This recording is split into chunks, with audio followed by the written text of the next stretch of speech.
As a solicitor, I often come across cases involving children in various ways. It can be cases involving immigration or family law. And if it's a case that is involving children in a family law case, it is a case to do with maybe a separation or a divorce. Who is going to stay with the children and who's going to have access of the children when the other parent is staying with them? Oftentimes and unnecessarily, the parents might have arguments.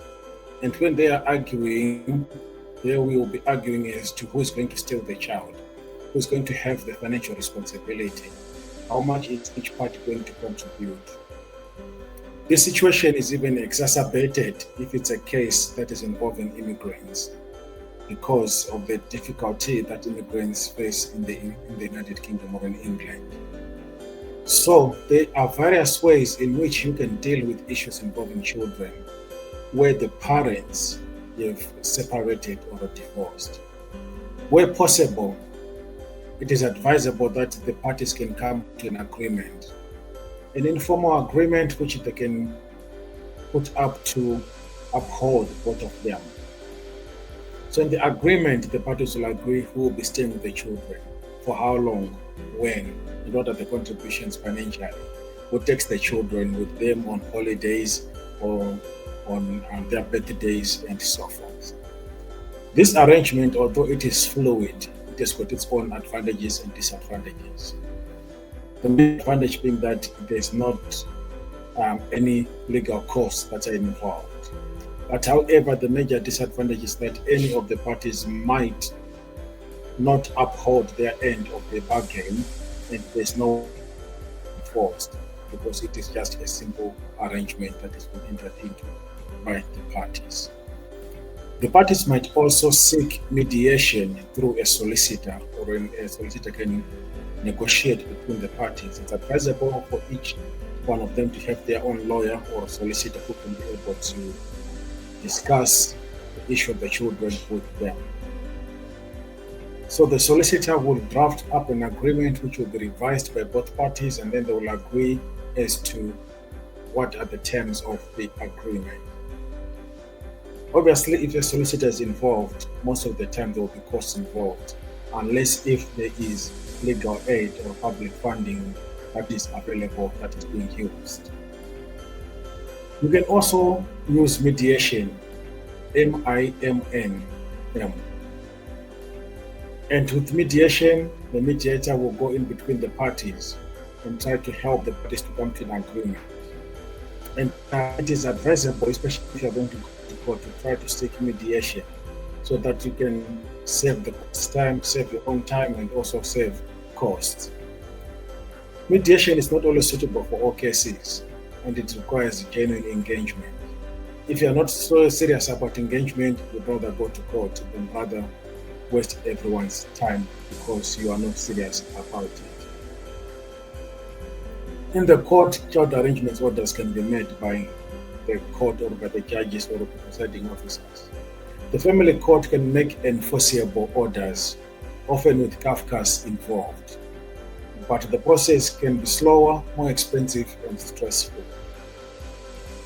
Again, even when it goes to court, most likely you'll go to court with your lawyers or representatives. It can be solicitors or a Mackenzie friend or anyone that is going to court with you. But again, everyone needs to be able to engage with the court and the kafkas, because otherwise there will not be an agreement that can be reached. And if there's no agreement, as you would know, the court would exercise its powers under the circumstances to see who is able to then stay with the child, who will get the visitation or the access rights and points of time within the year. So the court, I think, is the last resort that we need to use. Firstly, try to get an arrangement between yourselves. And if you cannot do an arrangement, try to use mediation, solicitor agreements. And then ultimately, if that doesn't work, you have to go to the courts. There might also be those costs that will be involved and are doing these cases involving children, apart from the psychological, emotional stress that the children might be suffering, there's also the financial. You will be using a lot of, in some of the cases can go as far as 10,000, 15,000, depending on how complex the case is. It is important to try to cooperate with each other despite the differences that exist between the parents. Remember, the children normally need both parents, so it is in the best interest that both parties have to engage with the authorities or between themselves so that they can be able to get a resolution when it comes to their children. As for the immigrants, as I have said, there could be other additional issues to consider. What is the immigration status of the parents? What is the immigration status of the children? How is the immigration status going to be affected?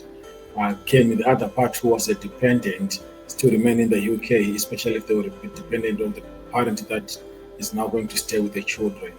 Can they make their own route of visa based on the child? That again depends on the circumstances of the case. It's important to seek for legal advice. If you require legal advice, child law solicitors can be able to help you. So, in practical terms, things that we have noticed is that sometimes when there's no arrangements, orders for the children, one parent might take the children out of the country without telling the other because there's nothing that is enforceable.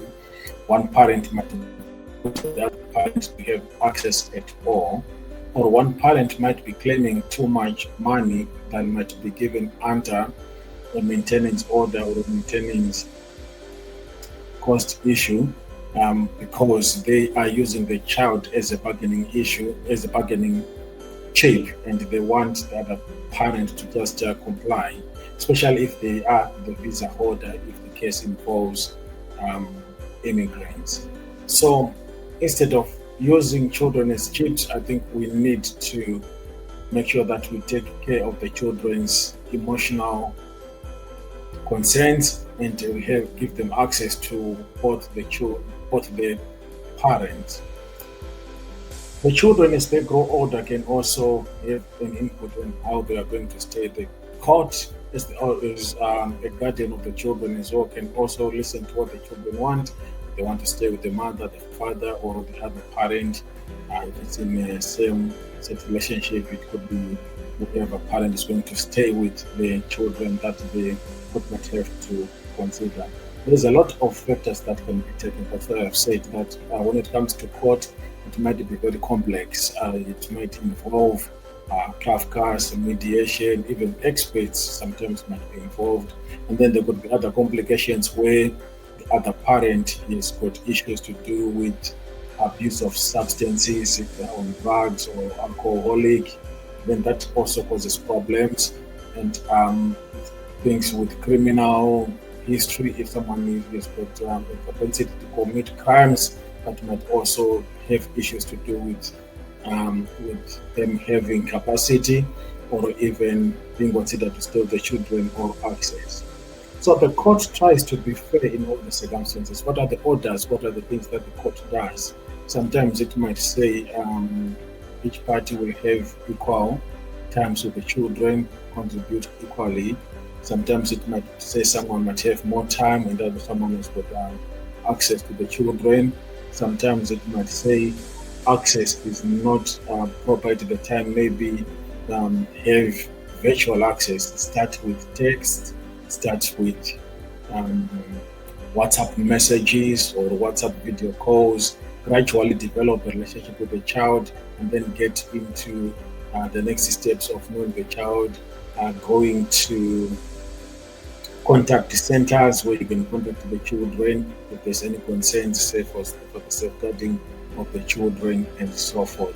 So again, the court will look at the best interests of the children. Are they safe? Is there any safeguarding issue? Is there any abuse of substances? Is there any criminal history involved? Is there financial matters, domestic violence involved, etc.? If there's domestic violence involved, then that person must not have access to the children at all, because the court will be concerned about the safety of the children. If you want any advice on child arrangements orders, Child Law Solicitors will be able to help you. Follow us on YouTube and on Facebook. And we've got a lot of videos that have got a lot of information on the various areas of law that we do.